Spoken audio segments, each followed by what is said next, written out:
तो बता दें इस वक्त की एक और बड़ी खबर सामने आ रही है। लोकसभा में स्पीकर पर पेपर उछालने वाले सांसदों को निलंबित किया गया है। आपको मैं बता दूं 8 सांसदों को निलंबित कर दिया गया है। स्पीकर की ओर पेपर फेंकने के मामले में बड़ी कार्रवाई हुई है। पेपर फेंकने वाले 8 सांसद बजट सत्र से निलंबित हो गए हैं। आपको बता दें मणिकम टैगोर राजा वनडे बजट सत्र से निलंबित हुए हैं। वहीं पर गुरजीत प्रशांत पटोले भी निलंबित हुए हैं। बड़ी खबर सामने आ रही है। किरण रेड्डी वेंकट रमन बजट सत्र से निलंबित हुए हैं। बड़ी खबर सामने आ रही है। लोकसभा में स्पीकर पर पेपर उछालने वाले सांसदों को निलंबित कर दिया गया है। वहीं पर जो है स्पीकर की ओर पेपर फेंकने के मामले में ये बड़ी कार्रवाई हुई है। बड़ी खबर सामने आ रही है। आपको बता दें लोकसभा में लगातार दूसरे दिन हंगामा हुआ और स्पीकर पर पेपर उछालने वाले 8 सांसद निलंबित हो रहे हैं। आपको मैं बता दूं साथ ही साथ जो है 8 सांसद की मैं बात करूं तो निलंबित हो चुके हैं। किरण रेड्डी हो गए हैं, वेंकट रमन हो गए हैं। वहीं पर जो है कई सारे सांसदों को निलंबित किया गया है। बड़ी खबर सामने आ रही है।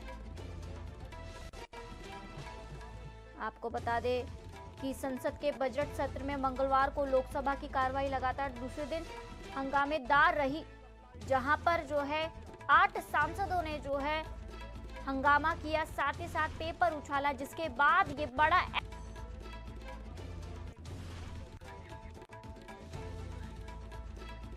दिल्ली से हमारे संवाददाता राजीव तिवारी जी जुड़ चुके हैं। राजीव जी, आज बजट सत्र का दूसरा दिन था और आज भी हंगामा हुआ। हंगामा करना तो ठीक था, लेकिन ये पेपर उछालना, ये प्रकरण कहाँ का सही है?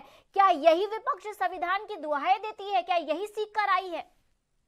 देखिए, यहाँ पर बात करें जिस तरीके से बजट सत्र की, तो बजट सत्र का जिस तरीके से दूसरा दिन चलता हुआ नजर आया, मगर उसी के अंदर जिस तरीके से विपक्ष के द्वारा हंगामा किया गया, यहाँ तक कि स्पीकर के सामने जो पेपर फेंके गए हैं, उछाले गए हैं, उसको लेकर कहीं ना कहीं अब सत्ता पक्ष जो है वो नाराज होती नजर आ रही है। दूसरा यहाँ पर विपक्ष के द्वारा जो सांसदों के द्वारा जो पेपर उछाले गए हैं, उसको लेकर 8 सांसदों को सदन से बुरी तरीके से सस्पेंड जो है, निलंबित जो है वो किया गया है कि पूरे सत्र के अंदर वो 8 सांसद जो है वो अब बजट सत्र के अंदर नहीं पहुंच पाएंगे। वहीं बात करें विपक्ष की, तो यानी कि कांग्रेस की बात करें तो कांग्रेस भी अब उन 8 सांसदों के साथ साथ बाहर प्रदर्शन करते हुए नजर आए और सीधे सीधे कहें तो कहीं ना कहीं अब विपक्ष जो है सरकार को घेरने की पूरी तरीके से कोशिश जो है वो करता नजर आ रहा है। जी राजीव जी, यहाँ पर मैं आपको एक बात पे और लेके जाऊंगी। जिस तरीके से ये हंगामा हुआ, वहीं पर एक बड़ा एक बयान भी सामने आता है कि स्पीकर को यार कहना सही तो है, इसमें बुरा क्या है? क्या आपको लगता है कि क्या ये गरिमा थी यार कहना?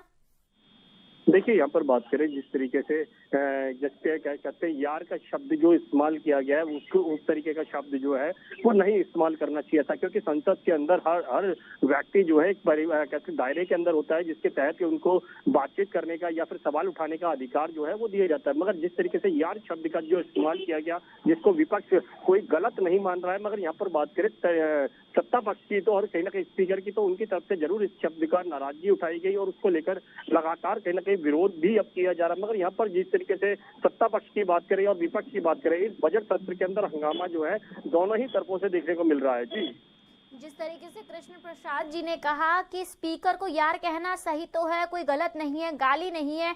वहीं पर मैं अगर बात करूं राहुल गांधी जो ये बार बार कहते हैं कि गरिमाएं नहीं रखती है, बीजेपी जो है बड़ा बोल देती है, अपमान करती है, संतों का अपमान करती है, लेकिन आखिर हुआ क्या था? ये जो हंगामा की वजह इतना बढ़ चुका था। देखिए, यहाँ पर बात करें जिस तरीके से बजट सत्र के अंदर जिस तरीके से आज दूसरे दिन हंगामा देखने को मिला, विपक्ष लगातार कहीं ना कहीं सवालों को पूछने की कोशिश कर रहा था, मगर उस समय कहीं ना कहीं जिस तरीके से यार शब्द का इस्तेमाल किया गया, उसको लेकर कहीं ना कहीं नाराजगी जो है वो देखने को मिली। और स्पीकर को यार कहना एक दायरे के बाहर होता है, जिस तरीके के शब्दों का इस्तेमाल नहीं करना चाहिए था, मगर विपक्ष इसको गलत नहीं मान रहा है। उनकी तरफ से ये जरूर कहा जा रहा है कि ये कोई गाली नहीं है, ये तो सिर्फ एक नॉर्मल तरीके से बोला गया है। मगर यहाँ पर बात करें सत्ता पक्ष की, तो सरकार जो है इससे कहीं ना कहीं नाराज होती नजर आ रही है और ये कहा जा रहा है कि गलत शब्दों का इस्तेमाल किया गया है। मगर यहाँ पर बात करें बजट सत्र की, बजट सत्र के अंदर हंगामा भी इसी तरीके से देखने को मिल रहा है। छोटे छोटे मुद्दों को लेकर तमाम कहीं ना कहीं प्रक्रिया जो होनी चाहिए थी वो नहीं देखने को मिल रही है। विपक्ष लगातार कहीं ना कहीं सरकार को घेरने की कोशिश कर रहा है, मगर वही सरकार जो है वो लगातार कोशिश कर रही है कि बजट सत्र की जो कार्रवाई है वो सुचारू रूप से चलती नजर आए। जी, राजीव जी, यहाँ पर मैं आपको एक और ध्यान में लेकर जाना चाहती हूँ बात को। जिस तरीके से कल एक बड़ा अंतर्राष्ट्रीय की तरफ से, ट्रम्प की तरफ से एक ऐलान किया गया, जहाँ पर 25% से घटाकर 18% कर दिया। ये तो अच्छी बात हुई भारत के लिए। भारत और अमेरिका का संबंध बहुत अच्छी तरीके से उजागर होगा। वहीं पर विपक्ष को आखिर इससे प्रॉब्लम क्या है? वो बार बार चीन का मुद्दा क्यों लेके आ जाता है और वो बार बार एक ही बात कहता है कि भारत को पाकिस्तान से कोई दुश्मनी नहीं है, लेकिन चीन से दुश्मनी बरतने की ज्यादा जरूरत है। क्या वो ट्रम्प की बातों से नाराज हो गए? क्या जिस तरीके वो चाहते थे क्या टैरिफ लगे रहे?